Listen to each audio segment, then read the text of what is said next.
Hey guys, today I'll show you a science fiction thriller TV series named Sanctuary, Season 3. Spoilers ahead, watch out and take care. The drama begins with a colossal mother spider lurking deep beneath the ocean. She has the power to unleash electromagnetic storms and trigger devastating earthquakes and tsunamis. Hard to believe, but her mate, known as the Macri spider, is no bigger than a human fingertip. Fragile and weak, the Macri spider can only form a psychic bond with the mother spider by parasitizing a human host. In their shared mental world, the mother spider transforms into a mesmerizing spider goddess, while the Macri spider takes the form of an ordinary white man. Together, they indulge in a love as intense as it is unbreakable. But one day, a spoiled rich troublemaker forcefully seizes the Macri spider and swallows it whole. The mother spider, now separated from her mate and tormented by human interference, flies into an uncontrollable rage. With a mere stomp of her leg, she threatens to summon a cataclysmic tsunami capable of wiping out entire civilizations. Her wrath plunges coastal cities into chaos. Humanity is powerless. Evacuating civilians is their only option. Even in the face of such imminent destruction, the lizard humanoid refuses to back down. They continue their relentless pursuit of the mother spider, preparing to ambush her with deep-sea torpedoes. But this is the worst possible move. Attacking blindly will only provoke her further. Dr. Helen pleads with the Lizardman to cease their assault, but her words fall on deaf ears.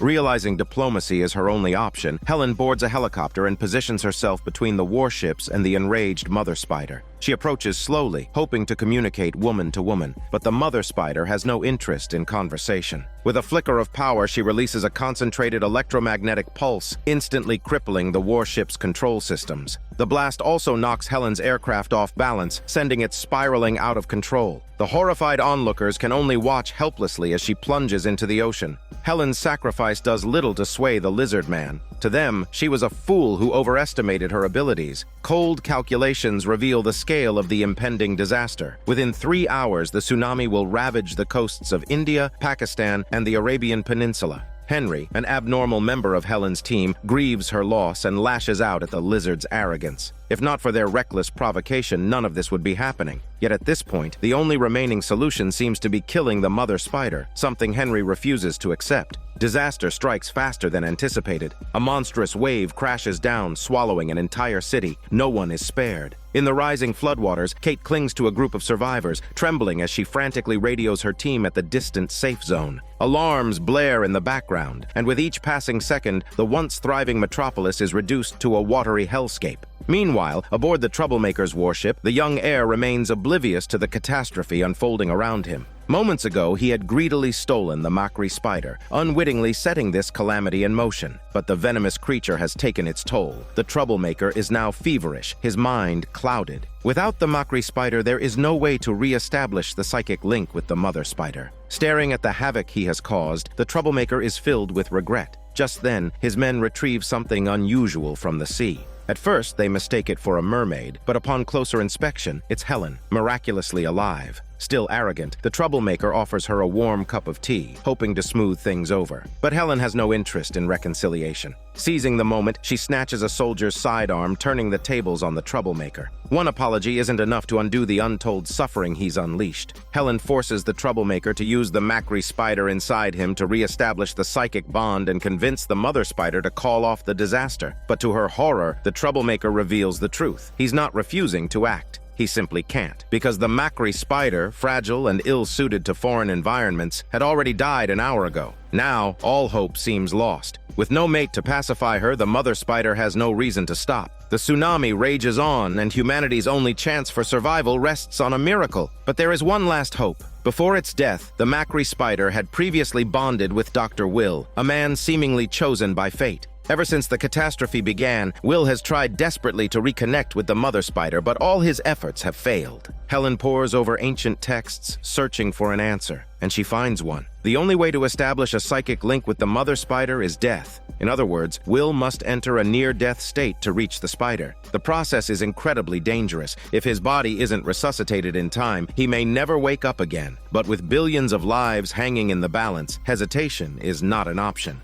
Helen contacts the lizard humanoid, hoping to persuade them to hold off on attacking the mother spider. Unsurprisingly, her pleas fall on deaf ears. The lizard is war fanatics, believing that brute force is the only way to solve problems. Seeing their stubbornness, Henry loses his patience. Man and lizard clash in a brutal fight. The lizard spits a face full of venom at Henry, leaving him utterly disgusted. Henry loses, not because he's weak, but because he never learned how to spit back. Still, as a tech genius, even when locked up, he manages to build a crude communication device using the electronic scraps at hand. He encodes the lizard warship's coordinates and transmits them to Helen's computer. At the sanctuary, Will strips down and lies on the experiment table. He knows this mission is a one-way trip. He's already written his will. His team repeatedly jolts him with high-voltage shocks, rapidly pushing him into a near-death state. Emerging from a golden-hued dreamscape, he hears the blaring alarms of the monitoring equipment. Time is slipping away. He can't afford to stand there admiring the scenery. He has only 5 minutes to convince the mother spider to halt the tsunami, or he'll never return. A gentle breeze sweeps through as the sun sets. In the distance, the mother spider's spiritual form gazes at Will with eyes full of joy. Ignoring all else, he runs toward her, only for the world around him to suddenly collapse. The ground beneath his feet cracks open, forming an impassable chasm. The mother spider had once loved Will, even seeing him as her chosen one, but humanity had hurt her, killed her mate. To prove his sincerity, Will hesitates for a moment before taking a leap of faith into the abyss. His body plummets uncontrollably. Back in the real world, his teammates frantically administer electric shocks, fighting to keep his faint heartbeat going. As Will falls, just when he's about to be crushed against the jagged rocks below, the chasm transforms into a magnificent palace. The mother spider, deeply moved by his loyalty, grants him an audience. Seated beside her are the embodiments of earthquake and storm, two of the most powerful natural disasters. The three forces of destruction, earthquake, tsunami, and storm, are gathered together. The mother spider, though still prideful, admits that her rage has subsided at least halfway. As a reward for Will's devotion, she agrees to call off the tsunami, but only on one condition: humanity must never disturb her again. Simultaneously, in the real world, the mother spider's physical body begins secreting a vast bloom of red algae, stretching hundreds of miles across the ocean, slowing the movement of the waves. The negotiations are a success. The mother spider keeps her word, and everyone waits in silent anticipation. But the lizard, obsessed with destruction, refuses to let things end peacefully. No matter what Helen says, he won't listen. Seeing that Will's psychic link is about to be severed, the troublemaker suggests a desperate plan. He will personally pilot a warship to intercept the lizard's missiles, buying everyone more time. The troublemaker pours himself a final glass of wine. In his last moments, he transmits a taunting message to the fanatical lizard, mocking his obsession with power. The enraged lizard, ignoring the protests of his men, orders the total annihilation of the troublemaker's ship. The once dashing young man is obliterated in an instant, but his sacrifice successfully diverts the lizard's attention. Seizing the opportunity, Helen pilots a rescue vessel and fires a precise shot, destroying the lizard's communication tower. Without navigation systems or missile guidance, the lizard forces descend into chaos. Now driven to madness, the commander launches all remaining weapons at the mother spider. The poor creature, still focused on releasing the red algae to stop the tsunami, doesn't even realize the attack is coming. Sitting peacefully on the island, she is struck by a relentless barrage of missiles. At the same time, her spiritual form begins to falter. This is humanity's second betrayal. The tsunami continues to surge forward, now only 3 minutes away from swallowing the next city. Desperate, Will turns to the other two deities, Earthquake and Storm, begging for their intervention. He pleads, insisting that not all humans are greedy and wicked. The innocent civilians in the city have done nothing wrong. They shouldn't have to pay with their lives. The two gods exchange glances. Then, without a word, they dissolve into wisps of smoke. A moment later, Will feels the world around him spinning violently. The grand palace crumbles into dust. Suddenly, he jerks upright, gasping for air. The nightmare is over. Helen burst into the cockpit, her anger fueled by the lizard's insanity, which had driven everyone into a state of impending doom. His men had already refused to obey him. Taking charge, Helen dismissed the lizard from his position and placed him under house arrest. Everyone waited silently for the inevitable disaster. Just then, 3 enormous earthquakes suddenly erupted off the coast, triggering tsunamis that collided with the mother spider's wave, canceling each other out. The combined force of both waves dissipated, restoring calm to the sea. While humanity was safe, countless marine creatures paid the price. The sanctuary once again saved the world, and after the event, Helen asked Will what had happened, but he couldn't remember anything. One thing was certain, however. The mother spider had retreated into the deep ocean. The sanctuary would protect her with all its might, as safeguarding her meant safeguarding humanity itself. The scene shifts to Will being jolted awake from his wet dream by a strange creature zipping past his window. It darted through the air with a sudden twist and was gone in an instant. Reluctantly, Will grabs his weapon and sets out to capture this mysterious being. The team pursues it non-stop, eventually getting a good look at the creature. It's a large axolotl. Helen orders everyone to retreat, then deploys a massive electric net. The creature retaliates with a sweeping tail swipe, knocking a teammate unconscious. The net delivers 100,000 volts, stunning the axolotl to a mild state of paralysis. Crisis averted, but the teammate is gravely injured. If Will hadn't dozed off at a critical moment, this could have been avoided. Since the earlier devastating tsunami, Will has been struggling with severe post-traumatic stress disorder. His teammates have noticed his odd behavior. He's been napping excessively, withdrawing from team activities, and growing distant from everyone.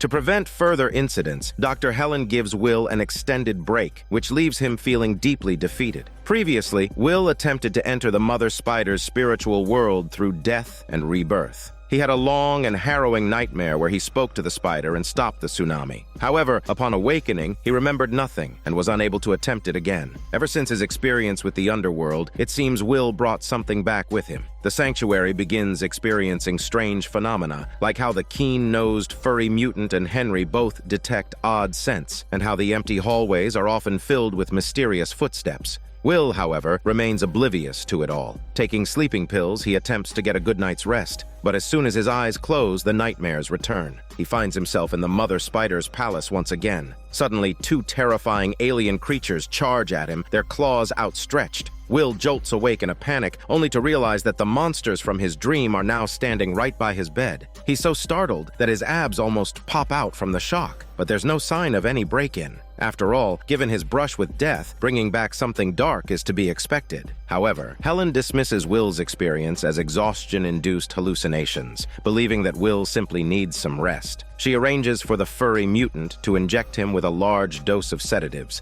The mutant promises to stay by Will's side at all times until he wakes up. Once Will falls asleep, the mutant dons his glasses and begins reading his favorite novel. But not long after, he picks up the familiar scent again. Every time Will falls asleep, something sinister sneaks to his bedside. But only Will, in his current state, can sense them. The others remain oblivious. Meanwhile, Will once again dreamt of the scene where he had spoken with the gods. He remembered that several deities sat high above, silent in response to his questions. Suddenly, a few robed attendants advanced and seized him. One of them gripped him with incredible force, causing Will to feel intense pain in his arm, his eyelids twitching with every turn of the dream. Then, an eerie glow flashed beside his bed. The furry mutant, noticing something was amiss, furrowed its brow and closed the book in its hands. Before his eyes, two bald, silver-colored aliens appeared out of nowhere. They knocked the furry mutant unconscious and exchanged glances, as if everything was under control. When the team arrived, the two aliens were performing some strange operation on Will's head. Helen shouted for everyone to close the lab doors and fired several shots at the flashing shadows. The aliens knocked Henry out and rushed out of the lab, the entire event taking less than a minute. Meanwhile, Will, lost in his sleep, had no idea what had happened. He even turned over, seemingly content in his rest. These creatures were extremely powerful and could turn invisible. However, one thing was clear. They were after Will. Will had dreamt of finishing the Twilight Saga trilogy, still lingering over the plot in his mind. Helen found two strange wounds in his scalp near the hippocampus, the area responsible for memory storage. It turned out these aliens had come to steal Will's memories. The question now was, what memories were worth all this risk? At this moment, the two aliens were still hiding within the sanctuary, their signal jammers completely immune to the equipment. Henry, a werewolf, could only sense the general area where the aliens were, so he crafted a few scent detectors and distributed them to the team. The aliens had sabotaged the sanctuary's cables, causing sparks to fly from the equipment. Then, the detectors started beeping, signaling that the aliens were nearby. Kate fired a few shots at a nearby area, hitting one of the aliens, but it still managed to escape.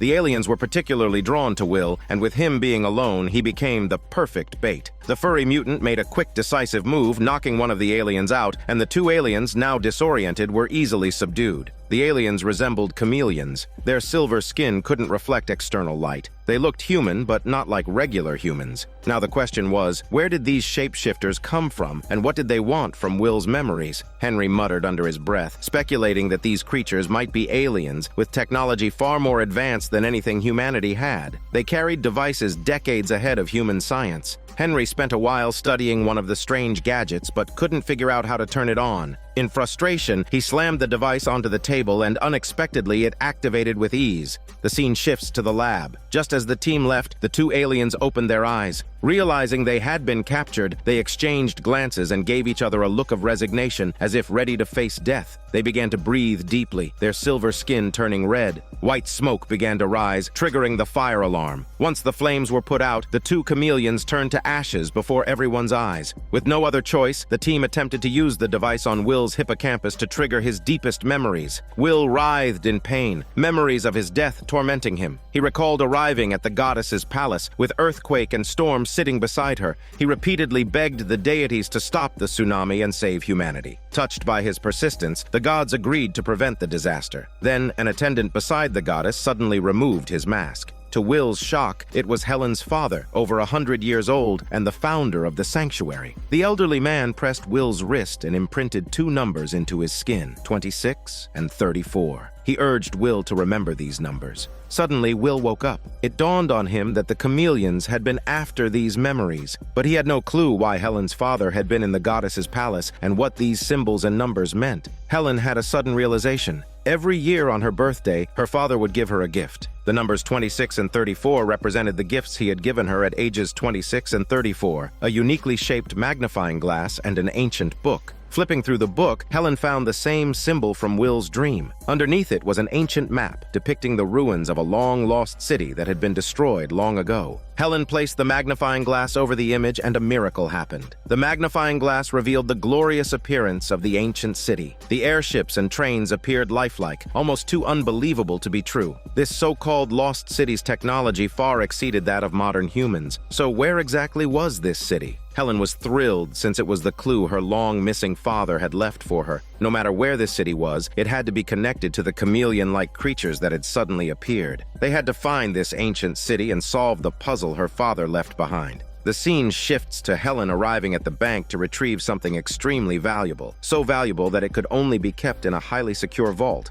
Meanwhile, her team member Henry was stationed outside, ready for action. With everything set, Helen carefully opened the vault. Inside was the egg of a monster, which she had just learned about from a smuggler, but she was still a step too late. At that moment, the monster had already hatched. It burrowed through the thick steel plates, creating large holes in the vault and walls, and then disappeared. No one knew where it had gone. Helen quickly contacted Will, who was guarding the lobby. This was a parasitic beast, which meant that everyone in the bank could now be its host. Helen ordered Will to isolate everyone. Will, clueless, stood frozen in place, unsure what to do, while Kate, ever calm, pulled out her gun and shouted for everyone to get down. Now, Helen and Will had no choice but to play the part of bank robbers, forcing everyone to hand over their communication devices. Since this was their first robbery, they had no experience, and they foolishly allowed the receptionist to secretly press the alarm. Henry was stunned, wondering how things escalated this much. At this point, there were 7 people in the bank, 3 employees and 4 customers. The little monster was still in its early stages and wouldn't grow rapidly for a few hours, but in no time, it would burst out of its host's body and start feeding on people. Helen could only turn on the air conditioning to slow its growth.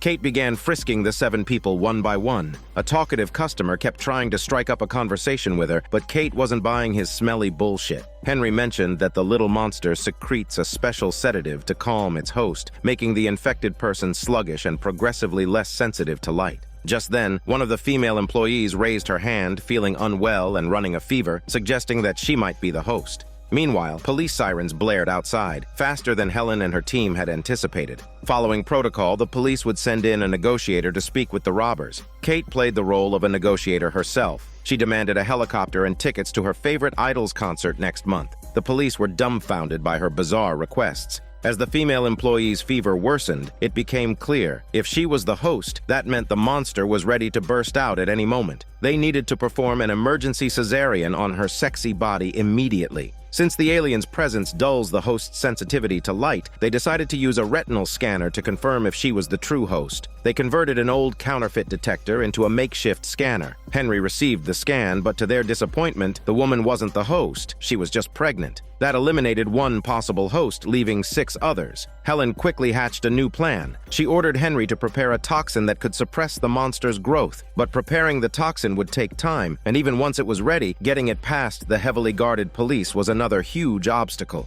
At this moment, the 6 hostages in the lobby were visibly restless. The elderly woman was shivering from the cold air blasting through the room. To buy some goodwill with the police, Helen's team decided to release the female employee first. However, just as the door cracked open, the bank manager suddenly made a run for it. The police outside, caught off guard, panicked and fired a shot, hitting the manager and grazing the talkative guy. The talkative guy kept rambling, complaining about the situation. Will transmitted the retinal scans of all 6 hostages to Henry outside. While waiting for the results, Will noticed a liquid nitrogen transport container in the corner, clearly a professional-grade biological storage unit. That meant one of the 6 hostages was trying to smuggle the creature out, just like they were. Word about Helen's monster egg had already spread through the black market, so it was obvious that a competitor had sent a bounty hunter to snatch it from them. But which one of the 6 was the bounty hunter? The young sidekick customer had had enough. The freezing temperature was unbearable. He'd rather take a bullet than sit there and freeze to death. Looking at Helen's team, they didn't really seem like robbers. Frustrated, he started swearing at them. Helen wasn't willing to kill anyone, but she had no problem roughing someone up if needed. The scan results came in. The talkative guy's retina showed no abnormalities. Helen was about to let him go, but he refused to leave without the elderly woman in the corner. It turns out, despite his non-stop chatter, he was a kind-hearted guy. He even claimed to be a businessman and pulled out his wallet, revealing 3 platinum cards. That caught Helen's attention. She thought someone that rich would not personally visit a bank, and that was suspicious. Meanwhile, the police had tracked Henry's communication signal and locked onto his location. Henry was now in danger himself and could no longer support Helen from the outside. He had no choice but to escape through the back door with the toxin. With less than 10 minutes before the monster burst out of its host, things took a turn for the worse. The police cut the bank's power. Without air conditioning, the monster's development accelerated, putting the host at even greater risk. Typically, after cutting power and water, the next step for the police was a full-force assault. The hostages were terrified, especially the receptionist, who was so scared that he started writing a will. Helen warned him to stay put, assuring him they weren't going to kill anyone. The sidekick customer sneered, mocking the receptionist for being a coward and laughing at Helen's team for not lasting much longer. While most of the hostages were visibly on edge, the talkative guy remained suspiciously calm. He even refused to be released. Just then, a message from Henry came through. They had ruled out 5 of the 6 hostages. That meant only 2 possibilities remained, the receptionist or the sidekick customer. Helen decided to keep them both and released the rest of the hostages. This time, the police had learned their lesson and didn't recklessly fire any shots. After all, Helen hadn't harmed a single person so far, while the police had already accidentally shot 2 hostages. The monster was reaching full maturity. Time was running out. Suddenly, the sidekick customer made his move. He grabbed Kate's gun and took the receptionist hostage. It turns out this guy had been playing dumb the entire time. He was the bounty hunter sent by their competitors. He knew he wasn't infected, which meant the only possible host was the receptionist. His plan was to take the receptionist with him because the creature inside was extremely valuable. With the police swarming outside, the only possible exit was through the ventilation shaft near the elevator. In 5 minutes, Henry would be waiting at an extraction point a few blocks away, but the monster didn't have 5 minutes. Suddenly, the receptionist started coughing up green vapor, a clear sign the creature was about to burst out. The bounty hunter smirked as a sinister idea formed in his mind. He locked Helen and the others inside the vault. It turns out he had done his homework before coming here. The monster upon birth would attack the nearest human, feast, and then go into hibernation. His plan was to let them be the monster's first meal, then swoop in to claim his prize. The receptionist clutched his greasy stomach, violently exhaling green mist, even burping in his semi-conscious state. In just a few more minutes, he'd be dead. But Helen and her team had lied to the bounty hunter. There wasn't just one exit. Another way out was right behind the wall. Suddenly, the door burst open. Henry arrived just in time. Helen injected the receptionist with the suppressant. The toxin weakened him, slowing his vital signs. Instead of violently ripping through his body, the creature chose a different way out, slowly slithering from his mouth. It was an eerie sight. The monster's tendrils were almost mesmerizing, but its body was grotesque, like a giant slimy slug. The slug-like creature wriggled forward, hoping for its first meal, but before it could make a move, it was slammed against the wall. Covered in mucus, Helen was visibly disgusted, but at least the receptionist was still alive. Meanwhile, the bounty hunter who had been waiting outside noticed the time and tried to open the vault, only to discover that the 4 people had already taken off with the creature. After all the chaos, he'd ended up taking a punch for nothing and had nothing to show for it. Frustrated, he decided to steal some of the money from the vault to at least make up for his losses. He could have passed himself off as a victim, but instead, he'd turned himself into a full-fledged bank robber. The police had already started breaking down the door, and with no way out, the guy had no choice but to use the ventilation shaft that Helen had previously mentioned to escape. But as soon as he stepped out of the bank, the police caught him red-handed. With all that stolen money, he'd be lucky to get out in less than 20 years. It was almost too stupid to believe. Once again, the sanctuary managed to get away unscathed, and the giant slug had become their newest resident. Kate, however, was the real hero this time. She had once been a bounty hunter willing to do anything for money, but during the recent mission, with cash literally at her fingertips, Kate didn't take a single cent. Since joining the sanctuary, Kate had truly turned over a new leaf, and Helen couldn't have been prouder of her transformation. The scene shifts to a private sanatorium in a small town in England. Late at night, 2 patients were quietly playing cards. Roy's hands trembled uncontrollably. He complained of heart palpitations throughout the day, and suddenly he began to transform. His chicken screams shattered the stillness of the night. By the time 2 attendants arrived, they saw a 4-legged, fur-covered monster dart out of the window with incredible agility, leaving behind only a lifeless body and pools of blood. News of the creature's appearance quickly reached the sanctuary. Over the past 100 years, there had been several monster sightings in the area,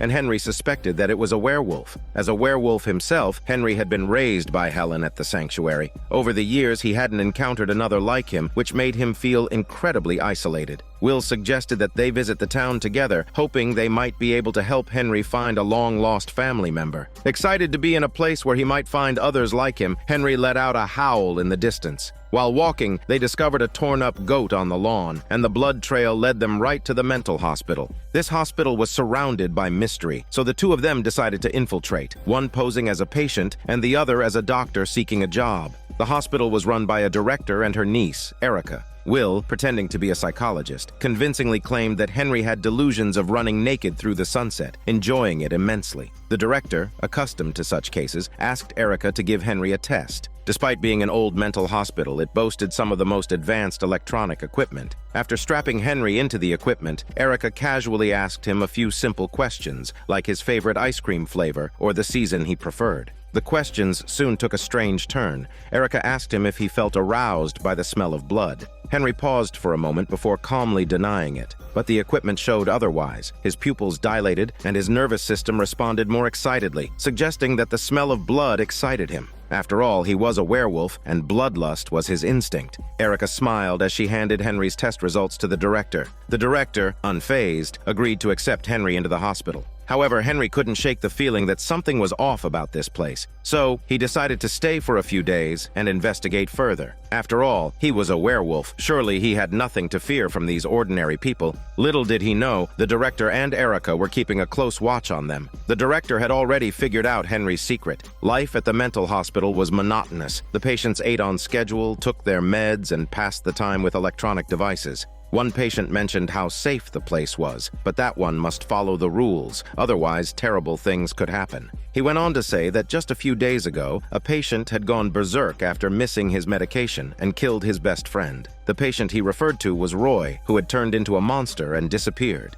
Henry pretended to cooperate but secretly hid his medication. He then asked Erica about the patient who had transformed into a monster. Erica dismissed his concerns, casually saying that as long as the patients took their medication, they wouldn't turn into monsters. Essentially, she implied that anyone who didn't take their meds would become a monster. That night, Henry couldn't sleep. Instead, he quietly went to the hospital's morgue, where the body of the victim who had been killed at the beginning was stored. No one had claimed the body. The deceased's body was covered in wounds from a beast's attack. Henry gasped and turned the body's face. The dead man's features were distorted with a grotesque appearance, clearly not human. Erica scolded Henry for coming here. It turned out that both the deceased and the murderer were werewolves, along with all the patients and doctors in the hospital. They were all like Henry, his kin, his family. Henry was overwhelmed with emotion, his eyes brimming with tears, unsure of what to do. Meanwhile, Will found claw marks in the woods outside. With a flashlight, he searched through the dark forest, and suddenly a creature covered in fur and agile leaped out. But this didn't look like a werewolf. It was clearly a monkey. The werewolf leapt forward, and Will quickly turned, sliding down the slope to dodge. The human and beast performed a chase through the forest, running from trees onto the road, where the creature collided with a moving car and ran off in pain. From that moment on, the town had another werewolf sighting.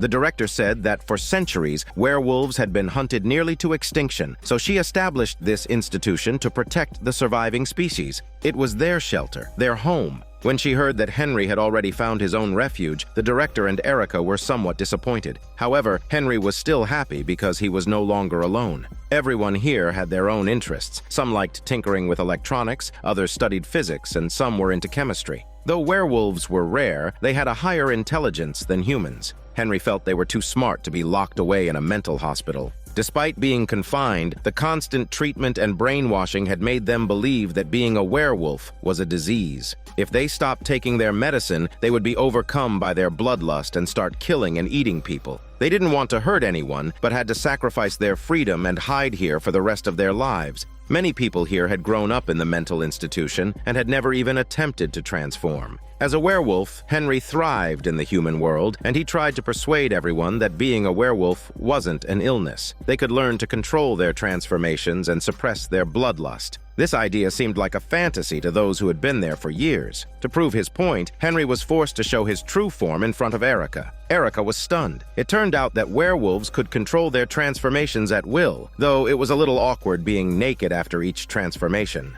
Henry began trying to convince all the patients here, encouraging them to go outside and try to live in harmony with the world. But just days ago, they had witnessed Roy transform and kill a fellow patient, and no one dared to try. Henry found this strange because although werewolves did become wild after transforming, they weren't inherently violent. There had to be something suspicious going on. Everyone had been brainwashed by the director, and Henry had become the outcast. He angrily accused the director of selfishness. She wanted to keep the others close, completely dependent on her, even manipulating someone like Roy, who resisted, to become bloodthirsty and brutal in front of everyone. This way, she could make the others more devoted to her. This wasn't a shelter, it was a prison. When the director saw that Henry wanted to destroy everything she had carefully built, she ordered his confinement. The scene shifts to Will, with the ragged man in front of him being Roy, who had transformed into a werewolf. Roy panicked and didn't want to hurt anyone. Will tried to comfort him. Once Roy calmed down, he no longer wanted to return to that terrifying place. At that moment, Henry was firmly imprisoned. The director injected him with a stimulant that would make him become violently inclined. She wanted everyone to witness Henry's killing spree, to increase their fear of transformations so she could better control the pack. The director claimed it was for their protection, but in reality, it was to satisfy her twisted need for control. Will sneaked into the hospital but only found Henry's torn clothes, with werewolf claw marks all over the walls. Suddenly, Henry, fully transformed into a werewolf, appeared in front of him. No matter how hard Will tried to persuade him, Henry remained unmoved, even attempting to kill his longtime friend. Hearing the commotion, Erica and the director arrived. The director had intended to kill Henry to put an end to everything, but Erica stepped in to block the shot. In front of everyone, Erica transformed into a werewolf and began to fight Henry. This was Erica's first transformation, and the two of them fought from the dawn of time into the 21st century.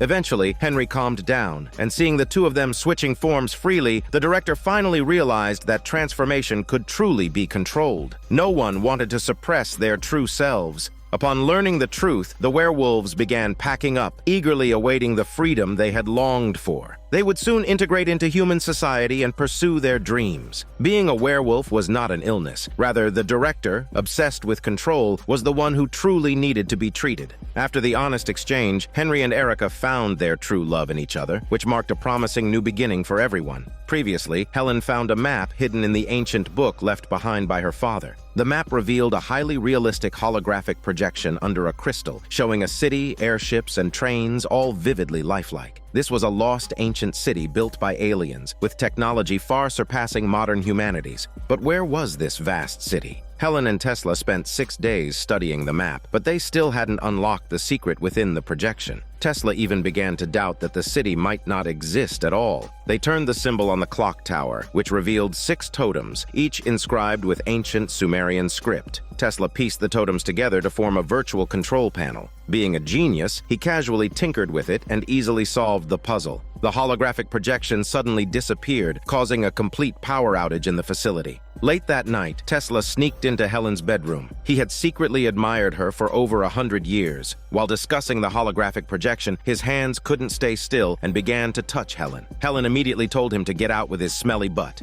The next morning, Tesla rebooted the projection, attempting to decode the secret of the lost city again. After some tinkering, the ancient city disappeared, and all the beams of light reformed into another indestructible building. The towering skyscraper flashed with lights. Tesla lightly touched the top of the building, creating a protective shield around Helen and himself, fooling the city's scanning system. He manipulated the crystal once more, revealing the true form of another ancient city. True to his genius, Tesla led them into the second puzzle. More totems and ancient texts appeared. The ancient city rearranged itself to form a map of Earth, with the glowing blue planet shining brightly. Helen exclaimed in surprise. It was a hollow 3D map, showing that the mysterious city was located at the center of the Earth. The scene shifts to the sanctuary receiving a report of a supernatural incident occurring in an abandoned old factory. However, after Helen and her team of 3 thoroughly inspected the building, they found nothing. The factory was quite large. Although there was nothing unusual, their scanners all experienced varying degrees of electromagnetic interference. Suddenly, a dark shadow flashed past behind Will.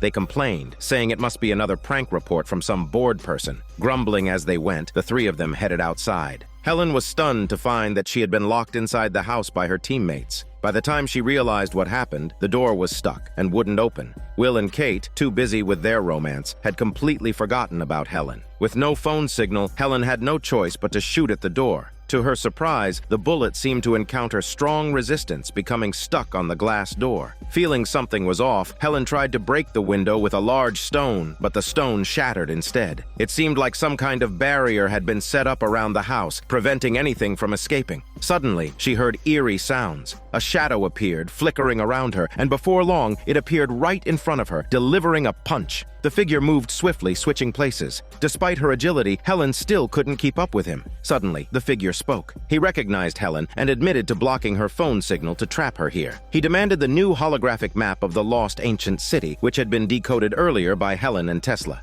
The city was far beyond modern human technology and was located at the center of the Earth. Unaware of the man's identity, Helen hesitated to agree to his request. After a brief struggle, she finally unmasked him and was shocked to find it was Adam, her old classmate. Helen froze in shock. Over 100 years ago, she had personally killed Adam. Now, to her surprise, Adam was alive and seeking revenge. Helen had been able to maintain her immortality through a vampire serum, but how had Adam stayed youthful and undying all these years? Adam was a genius. Using various electronic devices, he had created this space to travel instantly, ensuring his victory. Feeling regret for her past actions, Helen tried to reason with Adam, but no one could stay calm when facing the person who had once killed them. The 2 of them fought their way from the ground floor to the rooftop, finally falling together from the rooftop to the ground below. In the end, Adam was severely injured by Helen due to their size difference. Helen had already killed him once. Now it seemed like she might do it again. But Adam knew the secret of the underground realm called Hollow Earth, and Helen's long-lost father was trapped there.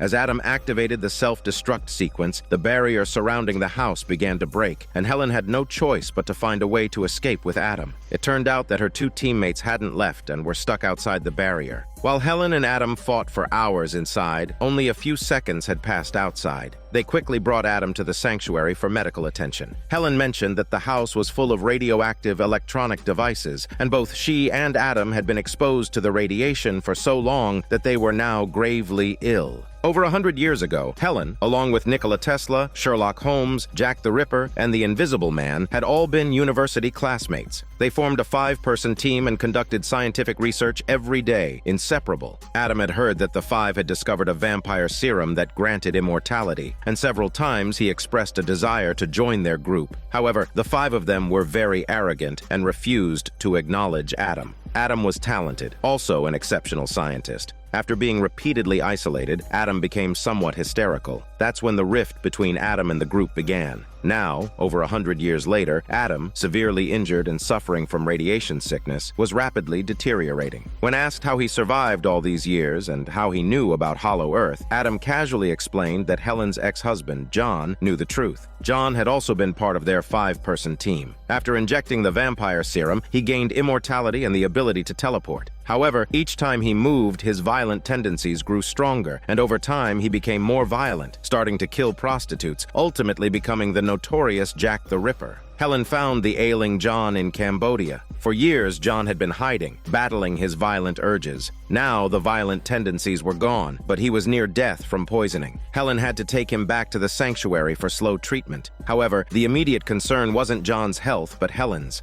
After being exposed to radiation for so long in that house, her cells had been severely damaged. At this rate, she would only have about a week left before she, too, would leave this world. Adam's hatred toward Helen was so intense that he wanted to take her down with him. Tesla explained to Will and Henry that although Adam was neurotic and occasionally hysterical in the past, his nature wasn't inherently evil. So what could have driven Helen to want to kill him? Over 100 years ago, after Adam graduated from Oxford, he lost contact with the 5-person team. One day, Adam showed up again out of the blue. His 10-year-old daughter had contracted a rare form of leukemia, and he hoped that Helen could use her immortality to save her. However, the arrogant 5-person team refused to help. Adam had no choice but to watch his young daughter die. From that moment on, his mind twisted. He created a super dirty bomb and swore to bury the entire city with his daughter. When the government got word of Adam's plans, they contacted Helen's 5-person team, hoping they could stop him. Some members of the team had killed people, robbed banks, and needed research funds. The government promised that if they succeeded, they would not only clear their records, but also provide them with a substantial reward and continue their research plans. Initially, the team refused, but once they learned they could save the city while reaping all these benefits, they were swayed. They used their unique powers to stop Adam's evil plan and cornered him. Helen personally pulled the trigger.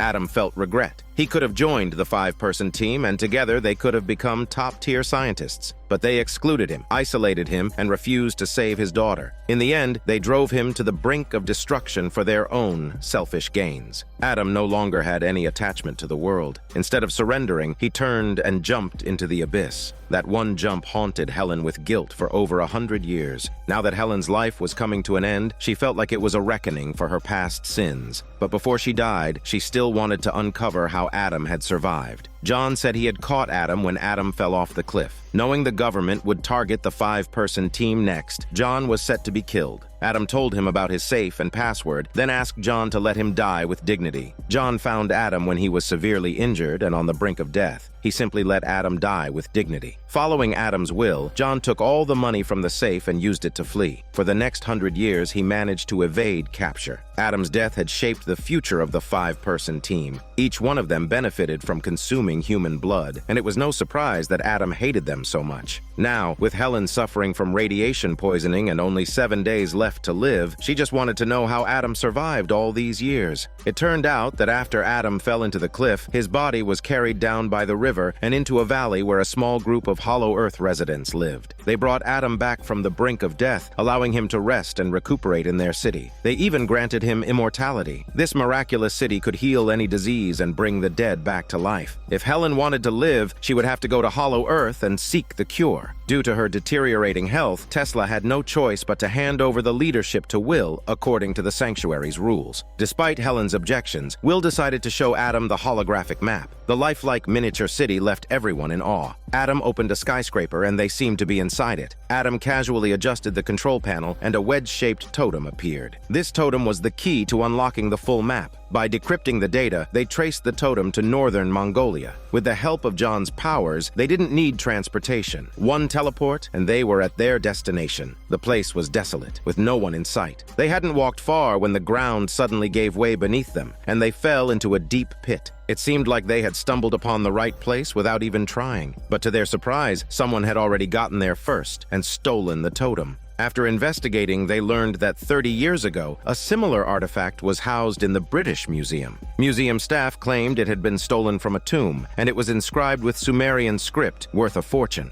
Fortunately, with Helen's connections, they were able to get their hands on the totem from the museum staff and hurriedly returned to the sanctuary. Helen placed the wedge totem into the clock tower projection, but the map rejected it. It turned out that the museum staff had secretly sold the real totem and replaced it with a fake to fool them. With Helen's life already on a countdown, she and John made quick work of infiltrating the buyer's apartment. After some twists and turns, they finally obtained the real totem. As soon as the totem was inserted into the clock tower, a clearer 3D map appeared before them. The map quickly zoomed in, making the team feel as if they were actually there. Eventually, the map stopped over the Annapurna mountain range in Nepal, the entrance to Hollow Earth. This underground city hidden at the Earth's core is both ancient and advanced, with technology far beyond modern humans. Over 100 years ago, Helen shot and killed the evil incarnation of Adam. However, Adam's body was carried by an underground river all the way to Hollow Earth, where the kind residents revived him and granted him immortality. After gaining new strength, Adam returned to the surface world, causing chaos at Helen's sanctuary. Since the only cure for Helen's radiation sickness could be found in Hollow Earth, the team had to gear up and head straight for the snowy Annapurna mountain range, where the only entrance to Hollow Earth lay. The ancient totem was placed into a wall inscribed with Sumerian text, and the millennia-old stone door creaked open. The four of them eagerly entered the cave, only to have the stone door suddenly close behind them. Will and Henry struggled with all their might, but it was all in vain. Thankfully, the cave was warm enough, with advanced lighting and sensor systems. The door's scanning system detected their intrusion and released an invisible laser wall. While trying to dodge the laser, Henry and Kate accidentally fell deeper into the earth. Luckily, they weren't injured, but they lost all their supplies in the fall. The walkie-talkie signal couldn't penetrate the thick stone walls, so Helen and Will had no choice but to continue forward. They were the first surface humans to enter this tunnel in centuries. Time had taken its toll on the path leading to the city, and an ancient steel bridge had a long gap in it.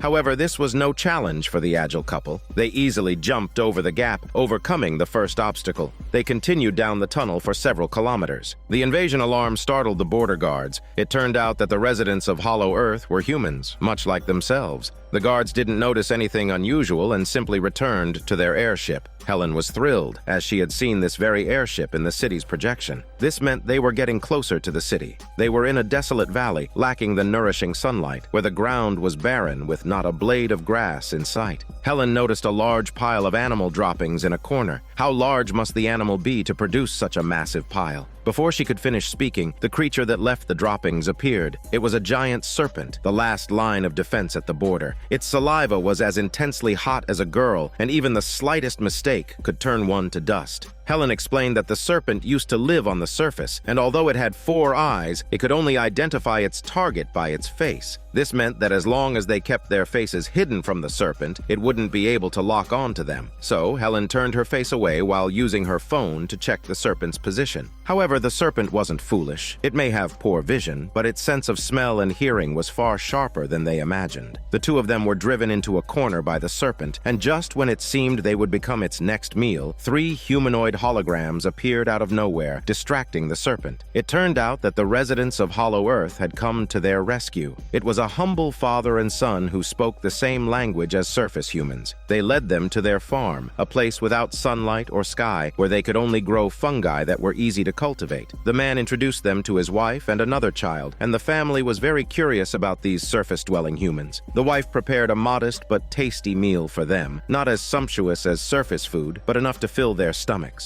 Long ago, their ancestors fled to the Hollow Earth to escape war. They had been told from childhood that surface humans were highly aggressive, living in a world with underdeveloped technology and healthcare, often plagued by wars. On the other side, Henry and Kate weren't as lucky. Henry had been injured, and without a navigation system, they could only blindly wander through a field of rubble. After what felt like a long time, they finally came across 2 people dressed in robes. Kate was overjoyed, but before she could greet them, they were knocked unconscious by the strangers. Back with Helen and Will, after a hearty meal, they arrived at Hollow Earth Station. The transportation here was unlike anything they had seen before. A giant, marble-like sphere moving at incredible speed, both vertically and horizontally. They had no idea where this sphere would take them. Will felt as if he had been trapped inside a giant top, spinning uncontrollably. He couldn't shake the feeling that everything was going too smoothly. Given the advanced technology of Hollow Earth, how had they not noticed their arrival? Will had a knack for predicting misfortune. Sure enough, as soon as the sphere stopped, they were surrounded by Hollow Earth's guards. They had barely landed before they were taken prisoner. This seemingly desolate city, devoid of sunlight, was filled with high-tech vibes. The four of them were locked up together in the same cell, but at least they were reunited. This place was as secure as Fort Knox, and escaping seemed like an impossible dream. The guards took them to a meeting room where they met the Queen of Hollow Earth. The Queen didn't welcome intruders. To maintain order in the city, she sentenced the four of them to death without even a chance for appeal. The trial in Hollow Earth was shockingly swift, almost more dictatorial than a dictatorship. Helen, already gravely poisoned and with little time left to live, only wanted to find her long-lost father in Hollow Earth. But the Queen couldn't be bothered to listen to their explanation. With a single command, 100,000 volts of electricity surged through their bodies. They didn't even have time to scream in chicken voices before they dropped dead on the spot. The scene shifts to the sanctuary. John and Tesla have been without any news from Helen for a long time, growing anxious as ants on a hot pan. Desperate, they have no choice but to swallow their pride and seek help from Adam, the notorious villain. Adam has lived in Hollow Earth for over a century and is familiar with its layout. Quickly, he marks an area where the shield is weakest. Without hesitation, John follows Adam and they travel to the outskirts of Hollow Earth. They arrive at a cave, but before they can settle in, a few cloaked figures suddenly emerge from the shadows. The area is rich in magnetite, preventing John from using his teleportation powers, and he quickly becomes Adam's prisoner. It turns out, this is Adam's secret base. As expected of a villain, John had let his guard down. For a brief moment, he had foolishly believed that Adam had turned over a new leaf, but Adam's ambition has only grown. Beneath the surface, he's been plotting a far bigger scheme. Having spent more than a century underground, Adam had grown tired of the city's rules. Recently, he was exiled to the surface world after being accused of treason. His reason for using John to return was to continue his plans of overthrowing the Queen and claiming the throne for himself. It seems the Queen had caught wind of Adam's return and suddenly decided to resurrect Helen and her group. Their technology is so advanced that they can cure any illness, even bring people back from the dead. It's not the first time they've mistakenly killed someone. They're long accustomed to it. Helen's mission is to find her long-lost father. He's the one who implanted Hollow Earth's coordinates into Will's dreams, leading them here. Helen's father is a scientist who had leaked the city's secrets to the outside world and has since been branded a fugitive.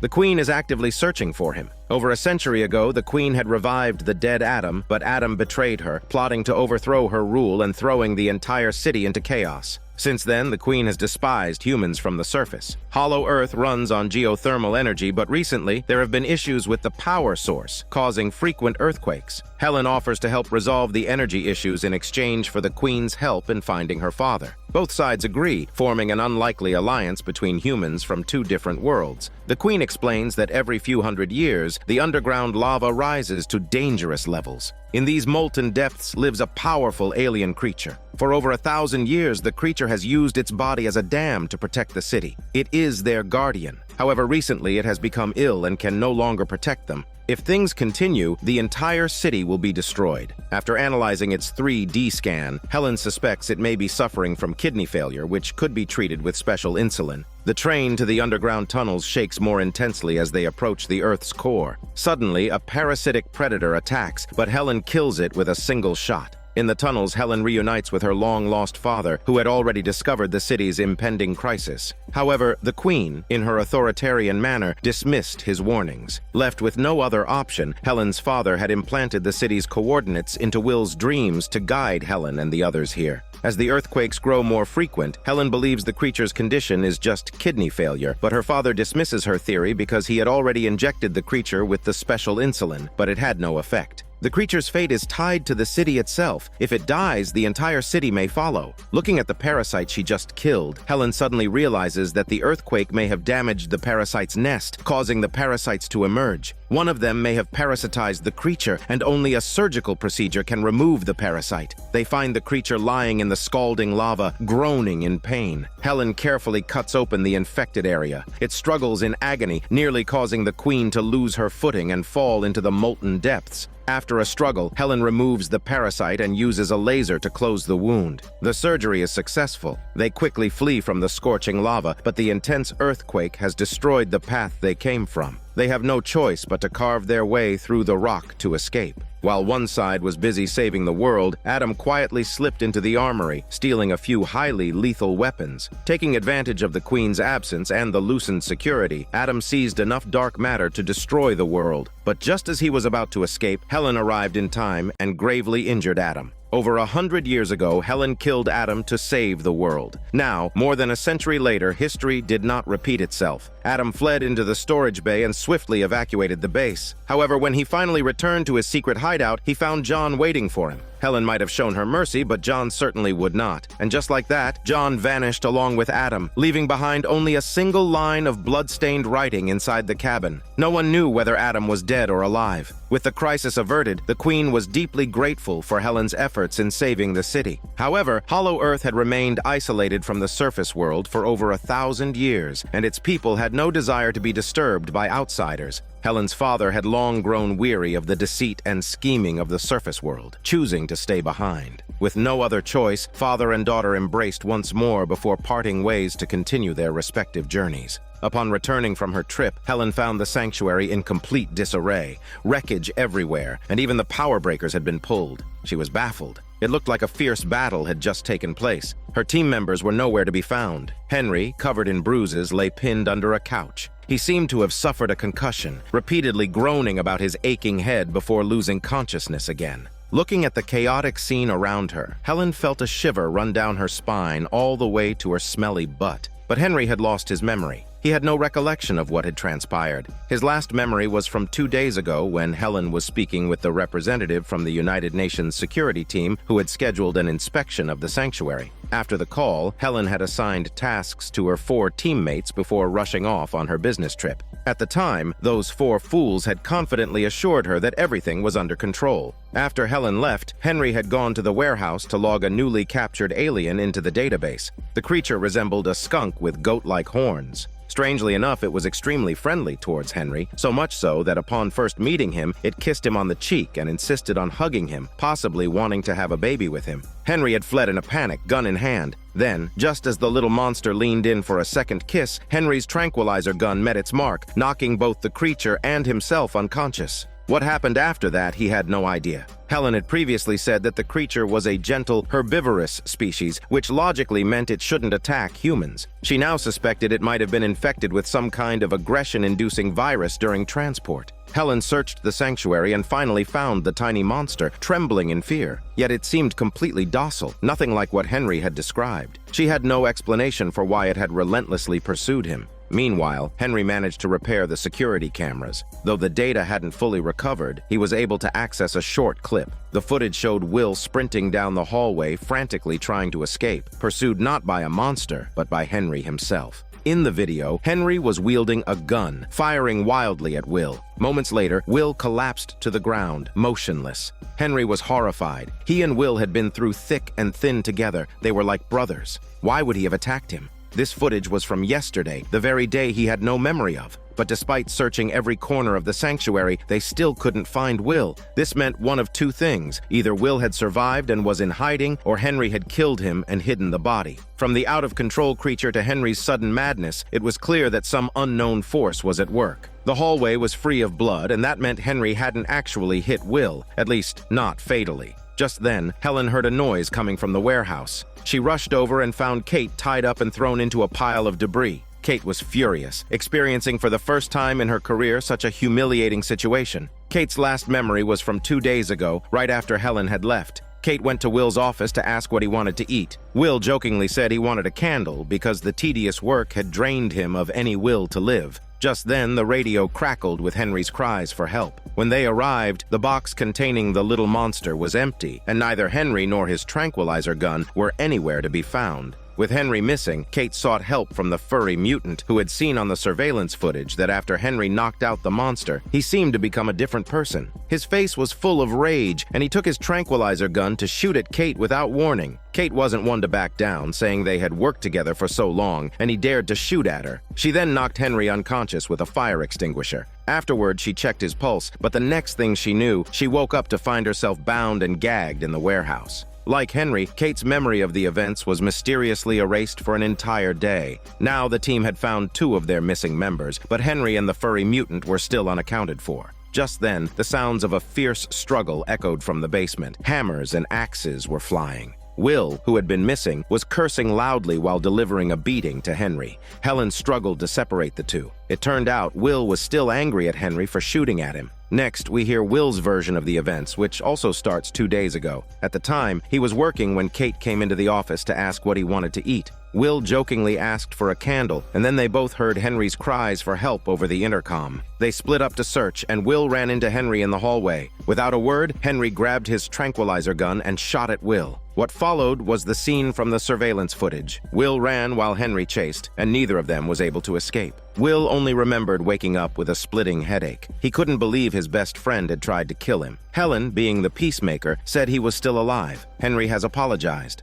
Will accepted the apology for the shooting, but what happened next was something he never expected. After waking up, Will frantically sought help from the furry mutant. The 2 of them went their separate ways, but soon enough, Will encountered another strange situation. Suddenly, the sanctuary's defense system seemed intent on killing him, and even the monster locked in the warehouse seemed to want him for dinner. Everything, people, equipment, even the monsters, was going crazy. In a moment of crisis, the furry mutant arrived in time to fight off the monster. Will wondered why he was always the one getting hurt. The 2 of them turned toward the main control room, only to realize that it was Henry who had manipulated the defense system to try and kill Will. The 2 former friends had another altercation, and Henry even tried to transform to bite him. While heading upstairs to get a stretcher, Henry, who had just woken up in the basement, ran into Kate in the hallway. This is when Kate described the scene. She knocked Henry out, and after touching him, she lost her memory. After some time, Will carried the unconscious Henry upstairs, and as soon as he reached the top, he collided with Kate, who, just like Henry, raised her gun at Will. Kate was using live ammunition, and in the chase to kill Will, she was knocked unconscious by the furry mutant's elbow. Will checked Kate's body, and just like that, he lost his memory as well. He couldn't recall anything after that. It was clear that the 3 of them had all been infected by some sort of hallucinogenic virus. Luckily, the 3 of them had calmed down, and the situation was no longer escalating. Henry finally fixed the system, and in his inbox, there was an email from the UN security representative. Today was the day the representative was supposed to come to inspect the sanctuary. Clearly, Helen had long forgotten about this. Based on the timeline, the representative had probably already arrived. The 3 of them suddenly became anxious, wondering if they had gone mad and killed the representative. Just then, they heard an alarm coming from the elevator. When they opened it, they found the poor furry mutant hanging upside down inside. It had only just regained consciousness and had no idea how long he had been suspended there. Next, we have the furry mutant's recollection. After Will touched Kate, she became like a frightened bird, screaming and running off like a panicked chicken, quickly disappearing from their sight. Kate was fine, but Will began to go mad. The teammates all seemed to have lost their minds, as if they had taken the wrong medicine. The furry mutant couldn't take it anymore, so to lock the 3 crazies up, he resorted to a brutal solution. He pumped ether into the ventilation system. The 3 crazed teammates stumbled around and quickly passed out one by one. The furry mutant tied Kate up and locked her in the warehouse, but just as he was about to tie Will, he too seemed to be shocked and lost his memory. He couldn't remember anything that happened after that. When the furry mutant woke up again, he found himself hanging upside down in the elevator. The 4 teammates had gone mad, killing each other. But if 3 of them were knocked out, then who had trapped the furry mutant?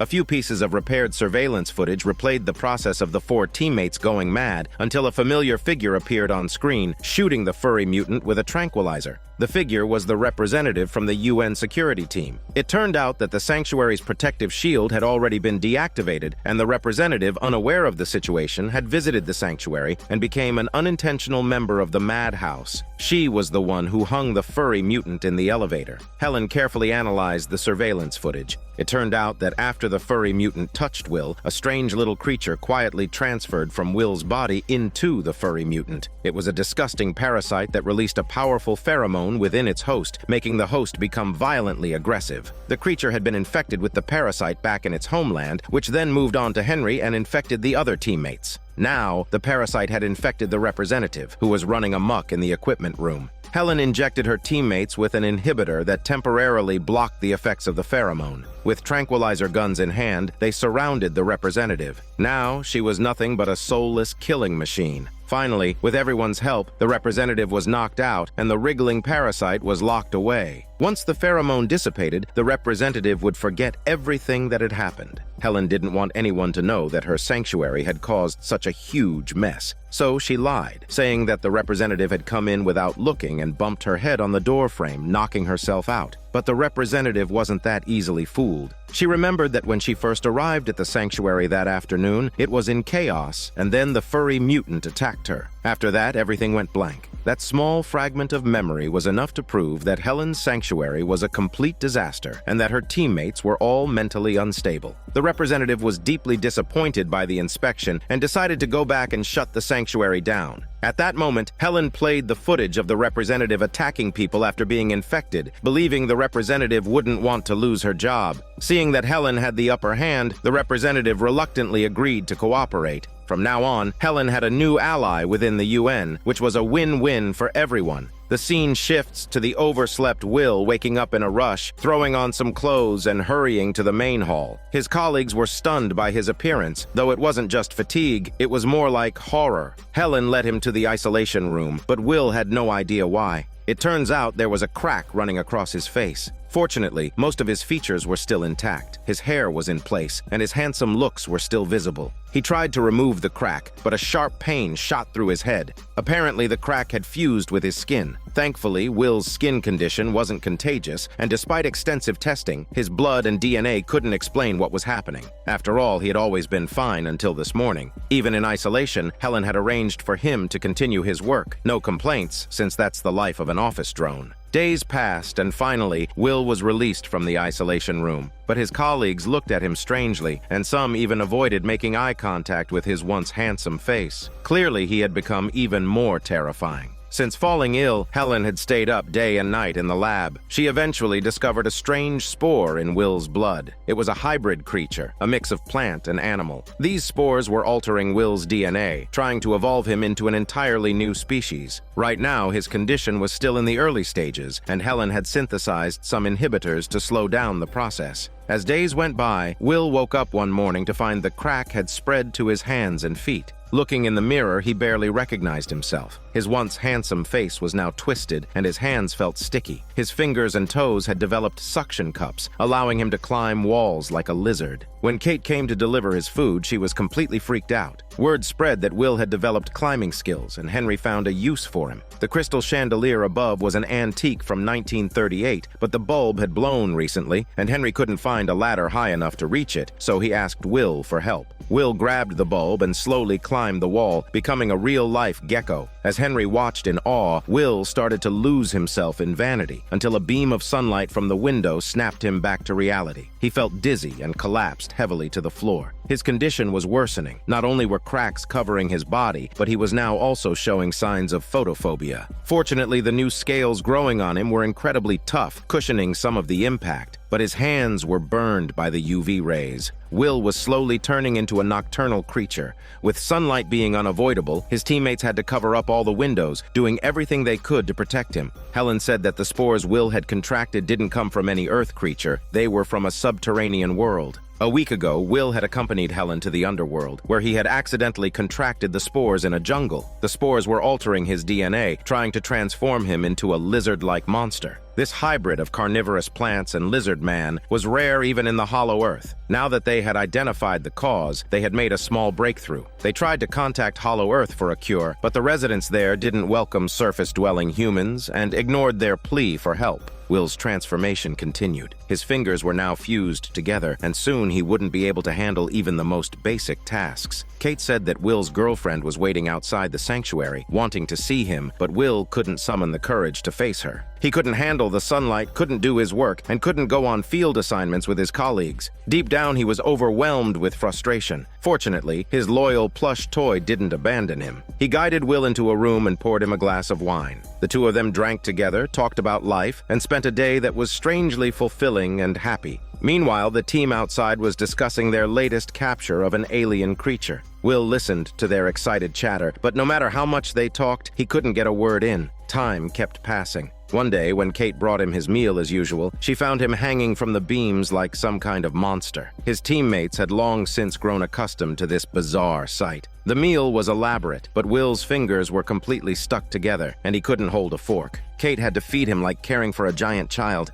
After days of effort, they finally received a response from Hollow Earth. The Queen there informed the sanctuary that the spores Will had contracted were extremely dangerous. Once he fully evolved, he would start releasing spores that could infect others. The best course of action was to euthanize him. After all this time, they were being asked to kill their teammate. No matter how the sanctuary inquired, the Queen's response was cold and unwavering. They were to kill Will immediately. The mutation continued, and Will's mutation was still progressing. He spent his days climbing all over the sanctuary. One day, he overheard Helen's conversation. They had tried every possible treatment, but there had been no progress. The spores had now spread to Will's brain cells, and who knew what his mind would become? His vision began to blur. He knew that soon, both his memories and his consciousness would be taken from him by the spores. But there was nothing he could do. He could only ask Helen to call his father for him. It was time for a final farewell with his family. The words of sadness were stuck in his throat, and he couldn't bring himself to speak them. Since there was nothing he could change, he decided to accept the reality and enjoy the last bit of his humanity. That night, Will had a nightmare. In it, he stood at the end of a long corridor, still looking as handsome as ever. He walked farther, and eventually he was led to the rooftop. The version of himself there spread his arms and jumped with no sense of regret. Will woke up with a start, now unable to speak. He lay there, twitching uncontrollably, and Helen had no choice but to inject him with a sedative. When he woke again, he couldn't recognize his teammates, and he even tried to harm Kate. They had no choice but to lock him in a cell designed for containing alien creatures. It was a difficult decision. Time was running out, and the team said their goodbyes to Will, continuing their work in hopes of saving him. Will had now fully transformed into a lizard-like creature, and the last shred of his sanity had vanished. Though the others didn't want to believe it, they had to admit that their Will was gone. In his place was a ruthless monster, one that no longer thought, spoke, or even felt. Only Helen remained in the lab, desperately searching for any possible solution. Fuzzy urged her not to deceive herself. They couldn't reverse the effects of the spores that came from the Hollow Earth. Helen remembered a week ago when she and the team had ventured into Hollow Earth to help the Queen avert a city-wide catastrophe. Now that the crisis was over, how could the Queen be so heartless? Why was she ignoring Helen's call for help? Surely there must be some misunderstanding. Helen had Henry retranslate the message from Hollow Earth, and they discovered that what appeared to be a cold message hid a deeper meaning. The senators of Hollow Earth had forbidden the Queen from making contact with the surface world. In secret, she had embedded the cure in the form of an audio message within the text. The Queen informed Helen that the antidote to the spores was a rare, ancient mushroom capable of stimulating Will's DNA to regenerate. Kate and Henry went to take some of Will's blood for analysis, but Will, unable to bear the loneliness, had dug a large hole in the wall. When the team opened the cell to investigate, Will silently appeared and caught them off guard. He killed them before they had a chance to react and then escaped. By this point, he was a fully evolved Lizardman, capable of releasing spores into the air that could spread and transform all of humanity into cold-blooded creatures. The sanctuary could only watch helplessly as the world outside descended into chaos. They loaded up their ammunition, either capture or kill. The next time they encountered Will, it was in a remote warehouse. He thrived in the darkness, moving in the pitch-black environment. He had no memory, no emotions, and no concept of fear. Even when facing the barrel of Helen's gun, he charged forward. Helen couldn't bring herself to pull the trigger, and the two of them struggled. In the scuffle, Helen pulled out a tranquilizer gun and easily brought Will down. Will was powerful, but almost mindless. They brought him back to the sanctuary. When he finally woke up, several days had passed. Will had regained his ability to speak, his memory, and his emotions. Clearly, the mushroom treatment was working. He couldn't wait to look in the mirror. His face was still as young and handsome as before. The feeling of rebirth was amazing. For a moment, he even thought his teammates had abandoned him. Though that part of his life wasn't pleasant, he couldn't help but miss those days when he was running along walls feeling like a superhero.